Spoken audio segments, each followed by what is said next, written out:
The New York Knicks are NBA Cup champions, and I think it's time we talk about them. Obviously, the Knicks coming into the season were considered with the Cavs as like the best odds to represent the East in the finals this season, and obviously some things have changed. Detroit has taken a leap, and there's certain teams in the mix now that we didn't think would be involved. But I think it's pretty fair to say, even though Detroit has the best record in the East, I think a lot of people would still predict that the Knicks are the most likely team to make the finals out of this conference. But that's no disrespect to Detroit, by the way, having a great year. I think the Knicks just have like everything's starting to click, as I say in the title, as I said in the title, right? They have the star player, they have the team. It's just the experience. They've been through some losses already, some playoff losses where they've come close. They made the conference finals, and now this is like their golden opportunity. And I think things really changed for them. The upside really swung. Not saying that Tom Thibodeau leading this team wouldn't have been, they wouldn't have been a favorite. But Mike Brown has given his team some new life offensively, and they have been on a tear recently. They're 18-7 on the season. They just won the Cup championship. Obviously, that game doesn't count towards the standings, but big win versus the Spurs. They're second in the Eastern Conference, as I mentioned, behind the Red Hot Pistons. And the Knicks are just an elite offensive team right now under Mike Brown, and it's due to the fact that everyone's unlocked. The ball just moves more than it did in previous years. It's got guys who had bad seasons last year, like Landry Shamet, and even more importantly, in my opinion, Mikal Bridges, playing and looking just more free in the offense. They're a top three offensive unit in the league, and it's just nice to have guys step up and produce at the end of the day.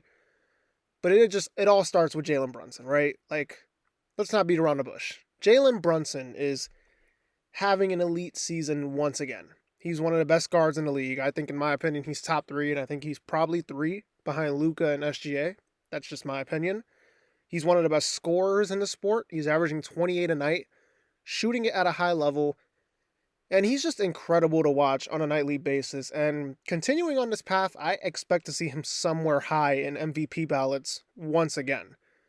The real questions for this Knick team in particular, though, were the defense and the bench. Those were the big question marks coming into the season, and so far it's been up and down experience in both departments.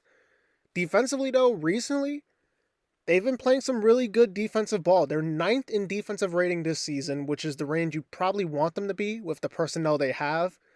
Mikal Bridges has had a much improved defensive season, being effective in the passing lanes. I mean, as an on-ball defender, screen navigator, it's still been a little up and down, but he's much more improved. Not going to take anything away from him. And obviously, the lead guy has been OG Anunoby, who continues to be a game changer and X factor for how far this team goes. And it's been that way since he has put on a Knick uniform, basically. But one guy I want to talk about is Karl Anthony Towns. Because Karl Anthony Towns, obviously, we all know he is super gifted offensively, can do a little bit of everything. The man's defense this season has actually been pretty solid. And the defense is always the question mark with him because there's flaws. He can't move well. Sometimes the effort level fluctuates. He's not always locked in. But this season, I think he's just been better than usual. He's been solid as a guy that's, he's been able to switch here and there. He's been contesting shots at the rim more frequently. I mean, the advanced metrics have him graded out this season as an above average defender, which I'm pretty sure coming into the year, nobody would have thought that. But right now, the advanced metrics have him as an elite defender almost. Now, do I fully trust him when it matters versus great offensive teams on the defensive side of the floor? Not really. Not yet. Not yet. I won't say that. But he has improved, and that's great to see. That is really great to see because last season he struggled a lot defensively, and they kind of made it far despite him being like a bad defensive big, in my opinion. As for the bench, though, the bench depth. They've had good seasons out of Landry Shamet. Obviously, Deuce McBride's have a really good year as well. But it was still a question mark because coming into the year, nobody thought Shamet was going to be that good, even though he's hurt right now. And when we looked at the bench, it was like, okay, either Josh Hart or Deuce are going to the bench, one of the two, and Mitchell Robinson's going to be there. But outside of that, where is the scoring punch coming from on this team? Because last season, Cam Payne was brought in to be like this, microwave scoring guard, but he was kind of ass for most of the season at least, or he was up and down at least. So they brought in two guys. They brought in Jordan Clarkson and they brought on Gershon Yabusele from the Sixers. And so far it's been pretty much generally rough for them, even though Jordan Clarkson played a hell of a cup final game. But before that, he was struggling, at least for the past couple weeks. It'd been nasty. And as for Yabusele, he has been pretty much bad all season, and I'm pretty much done with him almost. I'm almost at the point where I'm like, look, I wouldn't be fine if they just took the loss and moved on. Clarkson, for the most part, I'm not going to be overreactive off one game. He's looked like a vet minimum player, and that's what they signed him to. He's looked like that. And obviously, I already talked about Yabusele. But the positives are there's still some upside in Clarkson, is that he can give you those games. So there's that. Obviously, Deuce McBride has been really good.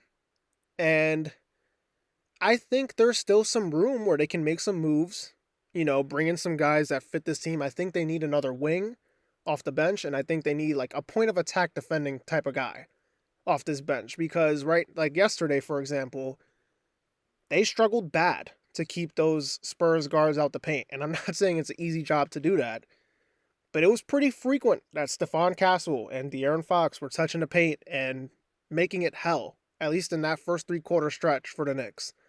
They can use a guy, and Alvarado has been a name thrown around from the Pelicans. He's small, but I do like the idea of it, especially watching yesterday's game. It was even more eye-popping to me. But another person I want to talk about on this team is Tyler Kolek. Tyler Kolek began the season. He was a second-round pick last year, and he didn't really play much. But people were like, hey, look, he has some potential to be a decent backup guard in this league. And he got some minutes early in the season. Then he kind of fell out of rotation, and Mike Brown went away from him. But injuries have got him back into rotation, and he has looked comfortable. And I think that's big because now he becomes a guy. Do you keep him? If you keep him, he could be a decent backup guy.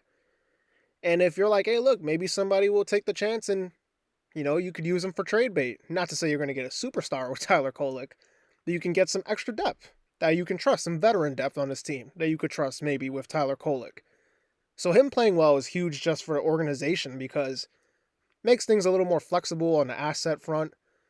Ariel Hukporty's also been, up and down this season. He's played some minutes. He's been out the rotation when Mitch plays, that sort of thing. But I actually like his ceiling to be like a decent backup as well. Those are my two young guys on this team that I'm kind of high on when it comes to being rotational players. But overall, I think the bench still, it still needs to be addressed to some degree, maybe making some moves around the margins to help elevate their ceiling for a championship. But you know what?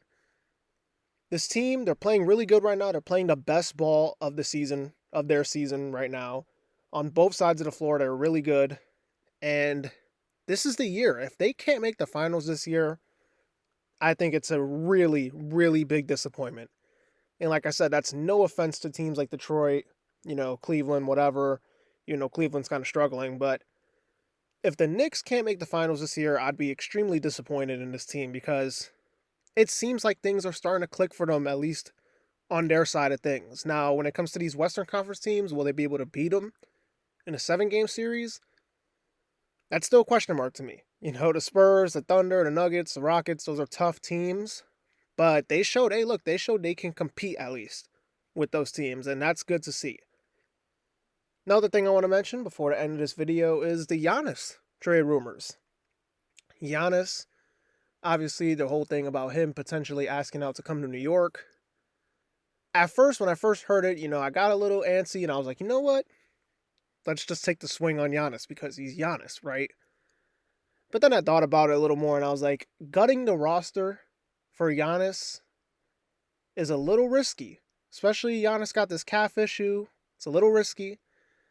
Not saying I'm not interested in him, but also another thing that played a part for me was you can't trade Mikal Bridges until like February or January, one of those two. So in a Giannis deal, especially at this point of the year, you'd have to trade OG Anunoby. And I'm not doing it. I'm not trading OG Anunoby. I'm just not. That man is too important to this team's success. He is like one of the perfect role players you could have on a championship type of team. I don't know if I want to just throw him in a deal because you're getting Giannis. And like I said, it's Giannis. But I'd much rather wait And maybe you could throw Bridges in the deal if he demands the Knicks, and you could maybe try to swing things that way. Or look, this team's playing so good right now, you could roll with it till the end of the year. And if this team loses in the finals and it's an embarrassing fashion, and you feel, hey, look, we got to make this move, and in the summertime, then we could revisit it and be like, all right, cool. If it ends up being a disappointing playoff run, an Eastern Conference Finals loss, a second round major upset, or a finals loss that's embarrassing, I think you take the swing on it. But right now, I think we should put it on pause and just wait and let things play out. Because overall, I like what I'm seeing from this team. I feel like they're the favorites to come out the East. And I think they have a true, legitimate chance to make history for the city of New York and this organization.